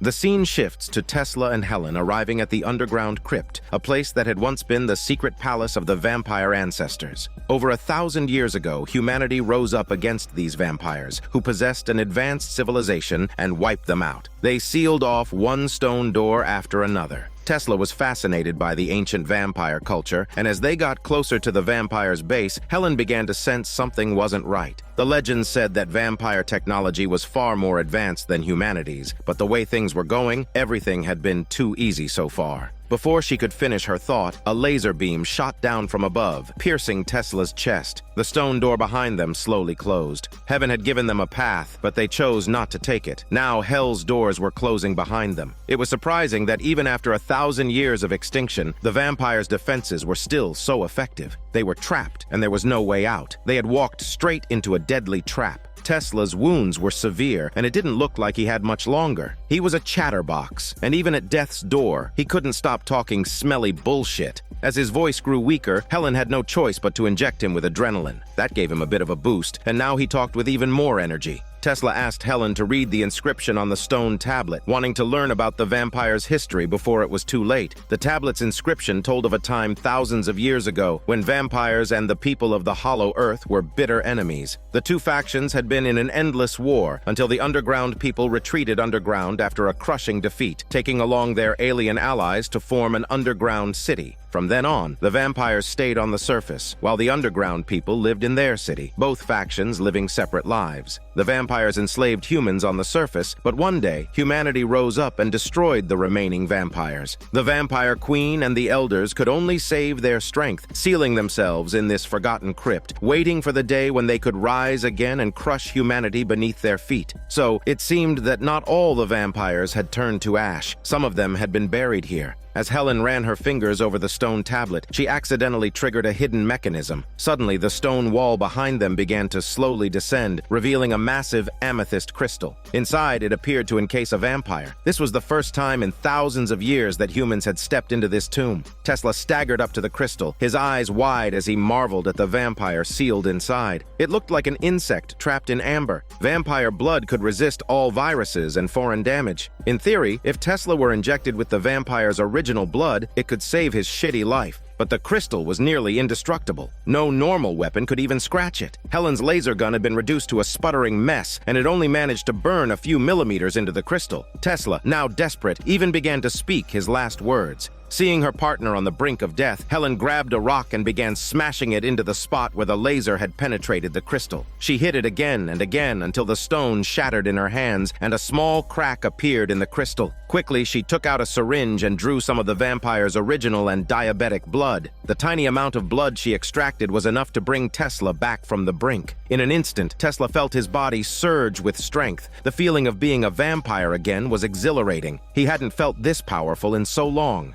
Now they just needed to figure out how to escape. The walls here were made of mortar and carbon compounds, harder than diamonds, and Tesla, weakened from his injuries, was unable to break through. But just as they were about to lose hope, the crystal, weakened by the earlier damage, began to degrade rapidly. And that's when they finally saw the vampire's face clearly. She was a beautiful, sexy vampire. Tesla, who had always been obsessed with ancient vampire culture, thought that since they were the same kind, he might as well help her out. It turns out she was the vampire queen mentioned in the stone tablet. After sleeping for 1,000 years, the queen had finally awoken, and she was starving. She took a sip of Tesla's diabetic blood. Her siblings were all dead, and humanity had gone through several dynasties since then. When she realized how much had changed, she staggered back in shock, but at least there was one vampire fanboy she could rely on. The queen explained that their war with the underground people had lasted for centuries. After finally defeating them, they were betrayed by the enslaved humans. But it didn't matter. She was confident she could take back her dynasty. She kept feeding Tesla promises of a future where he'd be her favorite in her harem once she regained her power. Hearing this, Tesla couldn't help but feel elated. He worshipped the queen so much that he'd have been happy just being one of her concubines. The queen led them to a stone wall and said the exit was right behind it. Just as Tesla was about to step through, Helen pulled him aside. She had a nagging feeling that the queen was no angel. After all, how could someone so powerful just let them go so easily? There had to be some kind of trickery involved. But Tesla, in his infatuation, couldn't care less. He looked at the queen, so strong and so well preserved, and thought there's no way she'd be lying. He decided to trust her. Seeing that Helen was already suspicious, the queen stopped pretending. After sleeping for 1,000 years, she was desperate for blood. In a split second, she nearly drained Tesla's energy and hormone juices dry. She shoved him out of the so-called exit, and sure enough, there was no exit, only a bottomless abyss waiting for him. The Queen didn't need partners, especially not weaklings like Tesla. However, she didn't harm Helen because of her immortality. Helen was immune to all diseases, making her the perfect living blood bag. If she wanted a mobile food supply, she didn't need to worry about choking. Helen, though entirely helpless, couldn't stop her mouth from running. Even when there was no way out, she swore she would eventually kill the Queen.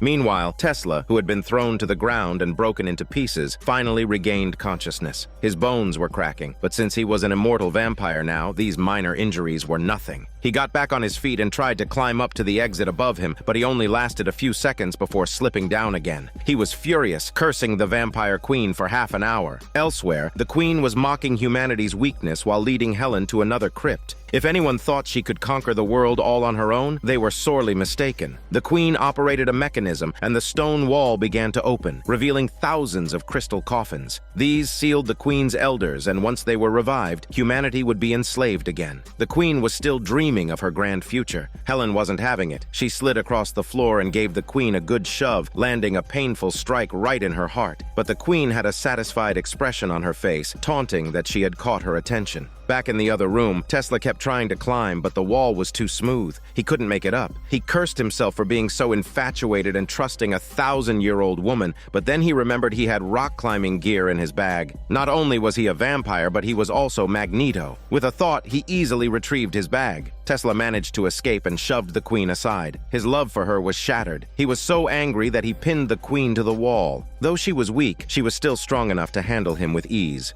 At a critical moment, Helen proposed a deal with the Queen. The true enemy of the vampires were the underground dwellers, while humans were merely their slaves. She said their enemies were currently building a hollow earth, and they were living quite comfortably. With that, she revealed a new projection, showing the amazing hollow earth. This map could guide the vampire queen straight into hollow earth for revenge. Hollow Earth was far more advanced than the surface world. The Queen, intrigued, changed her mind and agreed to spare surface humanity, for now. However, her ambitions were vast. Once she conquered the Hollow Earth, she would not hesitate to take back the surface world as well. True to her word, the Queen helped them escape the tomb using her command. But what she didn't know was that the projection map had been created by the underground people themselves. Once it detected vampires nearby, it would automatically transform into a powerful nuclear weapon. With a massive mushroom cloud, the vampire queen and her vampire elders were all reduced to ashes. The queen was powerful, but her intelligence left much to be desired. Fortunately, Tesla and Helen had escaped in time. They had traded a single map for the safety of all humanity, and Tesla had been restored as a vampire. The adventure had definitely been worth it.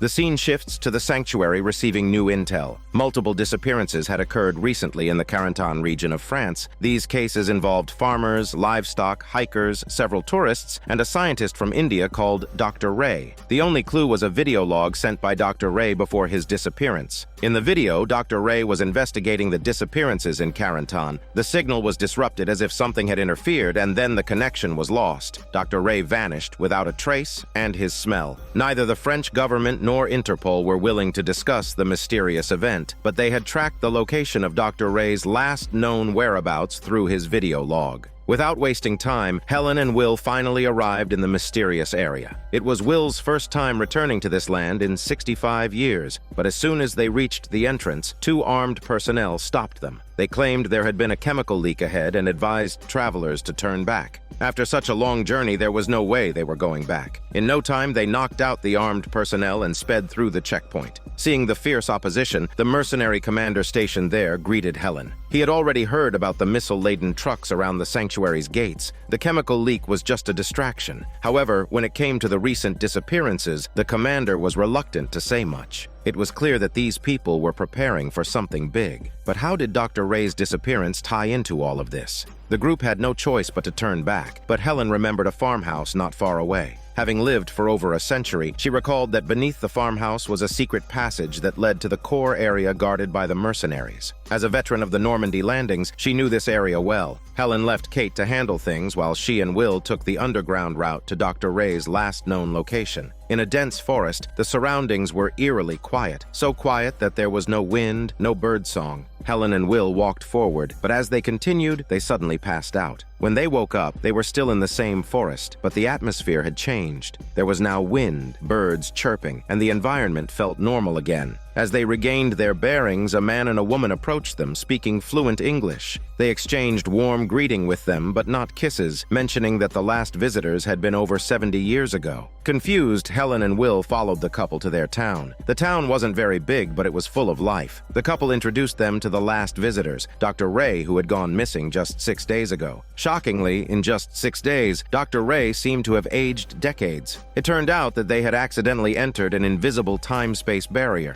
Time worked differently here. 1 day in the outside world was equivalent to 6 years here. In other words, Dr. Ray had been in this place for 40 years. Dr. Ray explained that at first, those who accidentally entered the barrier tried to break out, but they were all destroyed in the process. The surviving victims had no choice but to accept their fate, settle down, and start families. These young people were their descendants. Dr. Ray was no exception. He met his current wife here. He then took Helen and Will to a bunker built by the Germans 65 years ago. The time-space barrier had appeared 3 weeks ago. At the start of the disappearances, the French government had sent scientists and military personnel to investigate, but all of them vanished without a trace. It turned out that 65 years ago, the Nazis had kept in the area a fire spirit, an incredibly powerful entity. It was the same fire spirit that Helen had driven into the hollow earth using ultrasonic waves. A local girl, a descendant of the missing, had grown up in this place and was very curious about the outside world. Unlike the outside world, here they experienced 3 years of daylight, followed by 3 years of darkness. The next night cycle was only 9 months away, equivalent to just 3 hours in the outside world. Meanwhile, Kate had been waiting at the farmhouse for only 5 minutes but was already losing patience. Just as they were about to enter the tunnel to explore, the mercenaries spotted them. The two were captured. The commander, seeing their foolishness, said no one who entered that area ever made it back alive. Even though only a few minutes had passed outside, 7 whole days had passed inside the barrier. Helen pored over all the German documents but still couldn't figure out a solution. While Helen and Dr. Ray were working tirelessly, Will was preoccupied with romance. He was like a human teddy bear, flirting wherever he went. The time-space barrier was like an invisible dome, enclosing the land beneath them. The closer they got to the edge of the barrier, the stronger the electronic signals became. The local girl kicked up some dust, revealing the barrier's edge. Anyone attempting to cross it would instantly vaporize. They couldn't cross the barrier, so they had built a radio to try and contact the outside world. But after a month of waiting, they hadn't received any response. Helen was beginning to lose her patience. She realized that when the barrier first appeared, it was only the size of a small city, but now its radius had expanded to over 20 miles. As time passed, the barrier was expanding at an increasing rate. In about 120 years, it would cover the entire Earth, though that would only take 3 weeks in the outside world. The expansion would tear the Earth apart, leading to the eventual destruction of the world. Will, now 2 months trapped inside, began wondering if he should just accept his fate, stay here like Dr. Ray, have many babies, and live out his life peacefully, even though he missed the outside world terribly. Finally, things took a turn for the better. The furry mutant at the sanctuary picked up a weak signal. After translating it, they realized it was a distress signal from Helen, which meant she was still alive. After spending months together, Will started to feel like the local girl might be the one for him. As he was contemplating this, Helen interrupted their romantic moment, reminding him of his real girlfriend back in the outside world, and that he can't even make it 2 months without looking for someone new. Helen, who was immortal, might just live long enough to see the day they escape. Will, being human, felt he might not make it out alive. Meanwhile, the mercenaries stationed nearby had also detected the rapid expansion of the time-space barrier. The only way to prevent the world from being destroyed was to launch missiles and erase Carentan from the map. But if they did that, Helen and Will would never return. 8 months had passed in the blink of an eye, and the sky was gradually darkening. There was only 1 month left before the 3 years of darkness would begin. Without sunlight to power their energy reserves, and with food supplies running dangerously low, only the strongest young people could last until the next dawn. Will and Helen had made their way to the center of the time-space barrier. Using all the spare parts they had managed to assemble a time-space distorting device over the past 8 months. In theory, if they could tear the fabric of space-time from within, they could pull the entire town back into the normal timeline. As the machine powered on, the surrounding space began to twist and tear apart. The ground ground shook violently beneath them. Helen hurriedly turned the machine off. Dr. Ray explained that the moment the machine had activated, it was as if their time had fast-forwarded. Many of the residents had simply vanished in that instant. It turned out that Helen's experiment had worked. The town had briefly merged with the outside world's timeline, forcing the timeline back into sync. In the normal timeline, these young people hadn't even been born yet. This meant that once the time-space expansion was destroyed, the older residents would revert to their younger selves, while the younger generation would cease to exist. Ultimately, only the three of them would survive. The local girl was horrified to overheard their conversation. As a member of the younger generation, she couldn't accept this outcome. Will found himself in a dilemma. If they didn't destroy the barrier, the whole Earth would soon be destroyed. But who would they sacrifice? These people or the entire world? The answer was clear. As the sun began to set, the long 3-year night approached. They had prepared themselves for the inevitable, ready to face the outside world. Dr. Ray's wife said that if sacrificing a few people could save many more, then they should do it. In the face of such a moral decision, she was willing to sacrifice herself. It was time to say goodbye to the past 9 months. But the local girl had rallied a group of young people, determined to stop them at all costs. Meanwhile, the military commander outside had decided to launch the missiles and erase Carentan from the map. Time was running out. The local girl had been born and raised here. She'd never seen the outside world. Why should she sacrifice herself for people she'd never even met? Without hesitation, Helen activated the machine. Equally resolute, the local girl pulled the trigger. Dr. Ray leaped forward to shield them, taking the bullet for them using his bullet-attractive muscles. When they woke up, Helen and Will found themselves in a local hospital. The missile strike had been canceled at the last minute. After the time-space reset, their teammates found the three of them unconscious in the same area. Sadly, Dr. Ray hadn't made it. Everything was over. But the real question remained. They still couldn't figure out what had triggered the time-space barrier. Their investigation was only just beginning. The scene shifts to a cat climbing onto Will's trunk at 8 a.m., scratching his car. With no other choice, Will grabbed the cat and marched over to Helen's place to complain. However, instead of apologizing, Helen thought Will was making a big deal out of nothing. While they were arguing, Will suddenly noticed a strange blue creature appear inside the house. Before he could even blink, it was gone. Helen was furious at his unexpected intrusion and ordered him to leave. Will, confused, wondered if he'd just imagined it. Later that night, while Helen was painting, she couldn't stop thinking about the strange events of the day. Meanwhile, Will was discussing postpartum care with his pregnant wife. Both were eagerly awaiting the arrival of their child. By now, you're probably wondering, weren't Will and Helen scientists at the sanctuary? So how did they suddenly become a painter and a heart surgeon? This will be revealed later. As a young heart surgeon, Will was well respected in the medical field. His wife commented that his mother would be so proud of him. At the mention of his mother, Will was hit with a flashback.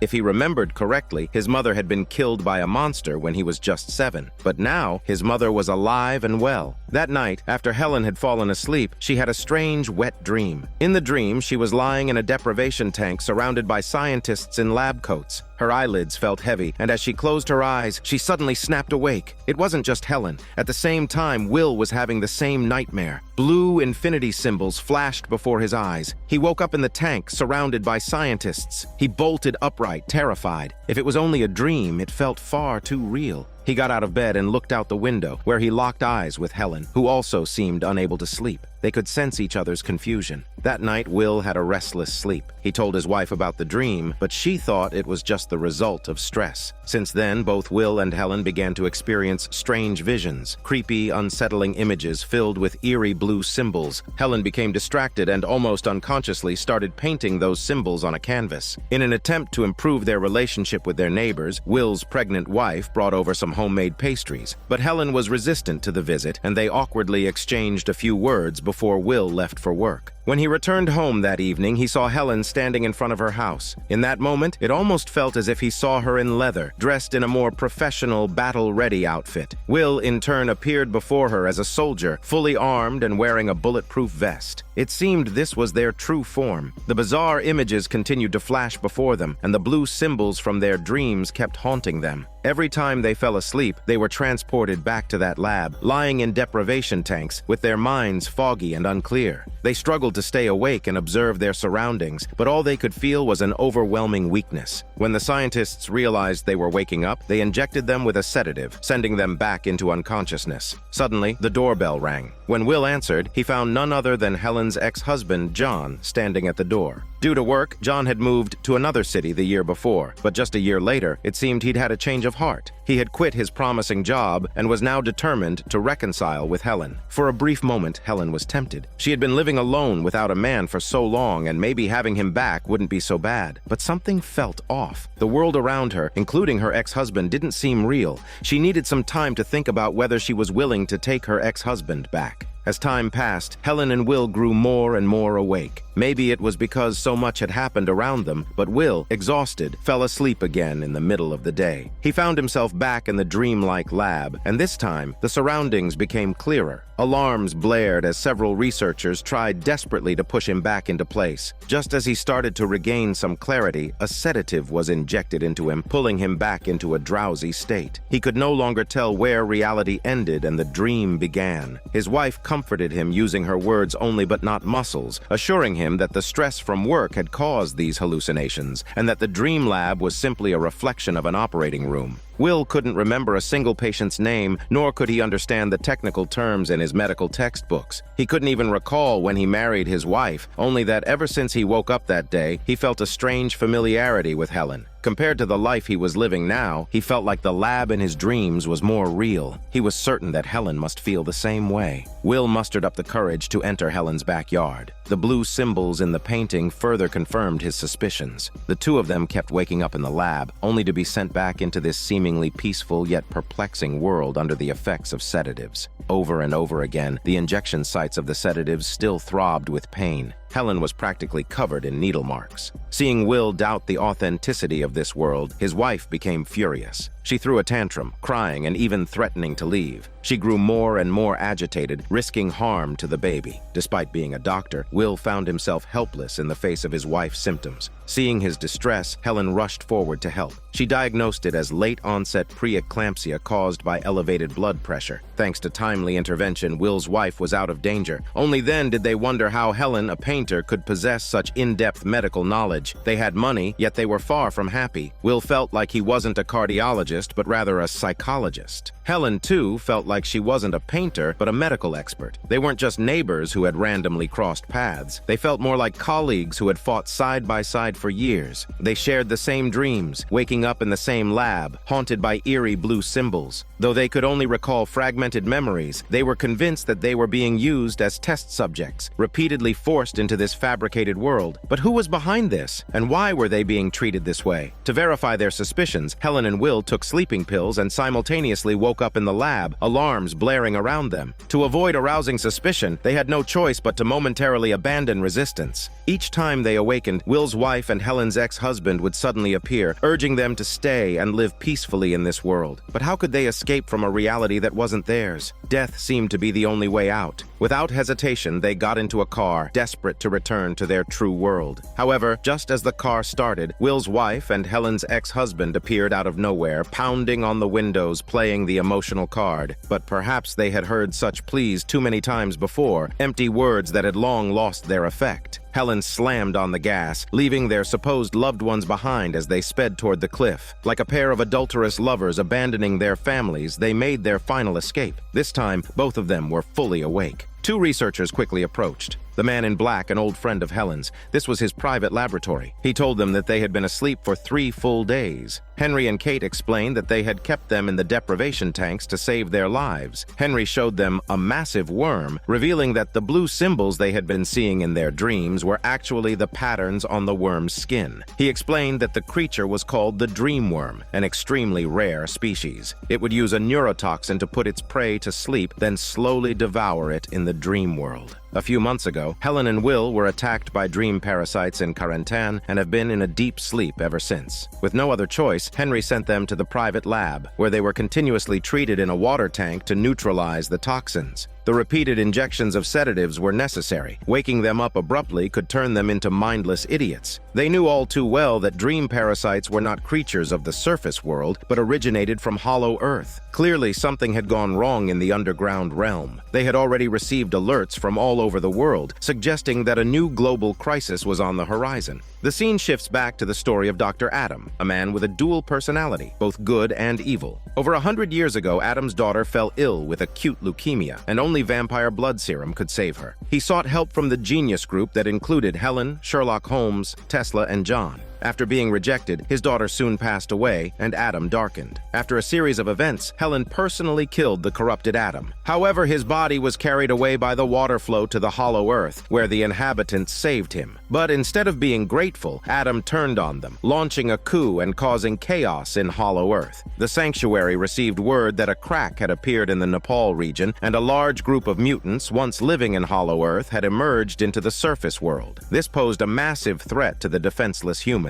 The sanctuary quickly bought a piece of land to temporarily house these mutants. Due to their different living habits and the unfair treatment they faced, these mutants quickly came into conflict with humans upon arriving on the surface. Not long after, riots broke out. The humans were no match for their attacks. The leader even kidnapped the local military officer, demanding that humans carve out a section of land for them. He intended to rule over the area with his people. The sanctuary was left with a headache, suspecting that the escaped Adam had returned to hollow earth to initiate another coup, disturbing the mutants' living space. So Helen and John went to the hollow earth to investigate. What they found left them speechless. The once thriving underground city had been reduced to ruins, a total wasteland. Adam had destroyed the entire city. With no place to call home, the mutants had no choice but to move to the surface. It turned out that Adam's goal was never to conquer hollow earth. It was to use a time machine to create a time tunnel, allowing him to return over 100 years to save his dying daughter. The time machine required an enormous amount of energy, enough to destroy an entire city. Unfortunately, they had realized this too late. Adam's machine was already running. The space around them started to twist and warp as they saw Adam tinkering with his equipment within the barrier. The situation quickly spiraled out of control. Helen and John were powerless to stop it. If Adam managed to travel back in time and alter history, millions of people could vanish, causing irreversible consequences. But for the selfish Adam, that didn't matter. He only cared about saving his daughter. The time tunnel had been activated. Adam walked happily into the tunnel. If he succeeded, it would spell disaster for all of humanity. Helen had no choice and followed him in. She found herself in England, 1898. According to the historical timeline, Adam's daughter was already gravely ill at this moment. She had to stop Adam from changing history as soon as possible. Without a word, Helen pulled out her gun and shot at Adam in the crowd. Adam was quick, evading her shots easily, and Helen couldn't land a single one. The two engaged in a gunfight through the narrow alleys. Helen was knocked out when hit by falling rubble from the walls. Sherlock Holmes took Helen back to his home. He didn't question her identity, but he was curious about when she had gotten her hair done and where she bought those fashionable clothes. It wasn't until he brought her personal belongings to him, things like credit cards, ID cards, and materials and craftsmanship that were unlike anything he had seen, that he started to get suspicious. Especially the smartphone. It was unlike anything he had ever seen, with a screen and power source from a future he couldn't understand. He was also amazed by the automatic pistol and the fine bullets it used. The ID card, for example, was issued in 2010 and expired in 2015. As a brilliant detective, Holmes quickly realized that this Helen came from the future after 2000. Helen explained everything. She told him that they were about to gain immortality from vampire blood serum. Sherlock was excited. He was eager to help her save the world, but he pointed out that she was far too conspicuous in her current attire, running around like this. So, Helen decided to change into some more appropriate period clothing. She nearly ran into her past self while doing so. Helen had to avoid meeting her past self, because if both versions of her appeared in the same timeline, it would cause a time paradox and potentially change history. The scene then shifts to the past, where Adam is sitting by his daughter's bedside, desperately trying to develop a cure for leukemia. But after all his efforts, he was at a loss. He had no choice but to go out and seek help.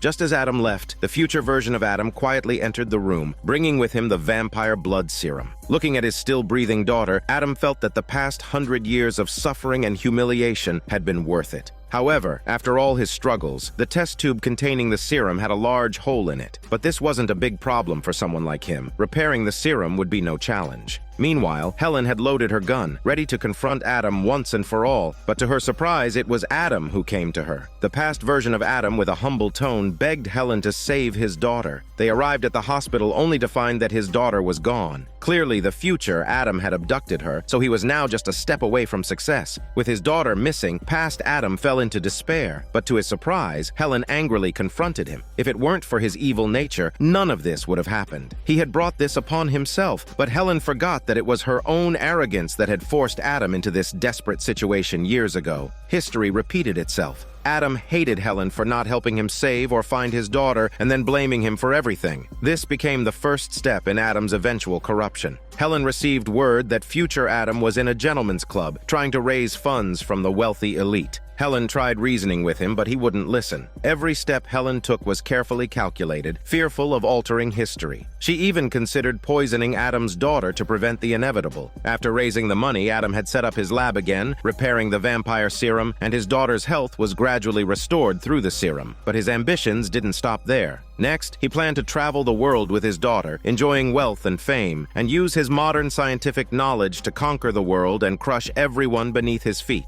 Helen chased Adam to the lab. Adam had already altered history, and now the only thing Helen could do was to kill both him and his daughter. But when faced with the healthy, kind girl, Helen couldn't bring herself to do it. The two longtime enemies began to exchange harsh words, their quarrel escalating into a gunfight. The daughter was stunned. Her father, once a loving man, now radiated murderous intent, completely unlike the father she had known. The two continued their battle from the lab to the alley, with Adam shooting and blaming Helen for embarrassing him in front of his daughter. His high-tech weapons cast brilliant flashes across the night sky. Helen was pushed into a corner, and Adam threw a shockwave grenade at her. The explosion left Helen deaf and unable to fight back at the mercy of Adam. But Adam forgot that Helen was a master of cold weapons. She pulled out a folding knife from her pocket and stabbed Adam in the thigh. Enraged, Adam stopped at nothing to kill Helen, but just then his daughter rushed out. The force of the bullet shattered the old building, and in an instant, his daughter was buried under a pile of debris. Everything Adam had worked for was destroyed at that moment, but he didn't reflect on his actions. Instead, he blamed Helen again for relentlessly pursuing him. The only thing she could do was send the future Adam to meet his maker. After over 100 years of resentment, it all finally faded away. The past. Adam heard the news and pushed through the crowd, only to see his daughter's lifeless body beneath the rubble. He didn't understand why she was here, and once again, he placed the blame on the past Helen and Sherlock Holmes, accusing them of not finding his daughter sooner. Adam was a flawed, neurotic man who never took responsibility for his actions and always blamed others. He was like this in the past, and he was still like this now. His daughter was dead. Adam had fallen to darkness, and history hadn't really changed. It had just taken a different form. The streets of London returned to calm, but Helen could never go back. But it didn't matter. Helen was immortal and unaging. She could wait 100 years or more to return to her timeline. Fast forward to the present. Adam was dead, and Helen was missing. Will, now the acting head of the sanctuary, was overwhelmed by the mutants causing trouble. Thankfully, there were a few reasonable and kind-hearted mutants who, with the collective effort of everyone, eventually agreed to return to the Hollow Earth and rebuild their city. A small group of mutants remaining on the surface promised to live in harmony with humans. Without Helen, things were still being handled with order and efficiency. Soon enough, the Helen from that timeline would reunite with them, but by then, she'd be over 200 years old. When she returned, having fought her way back, everything would fall into place. The things and people she loved would be right there with her. That was the meaning behind her persistence. And so, Season 3 of this drama came to an end.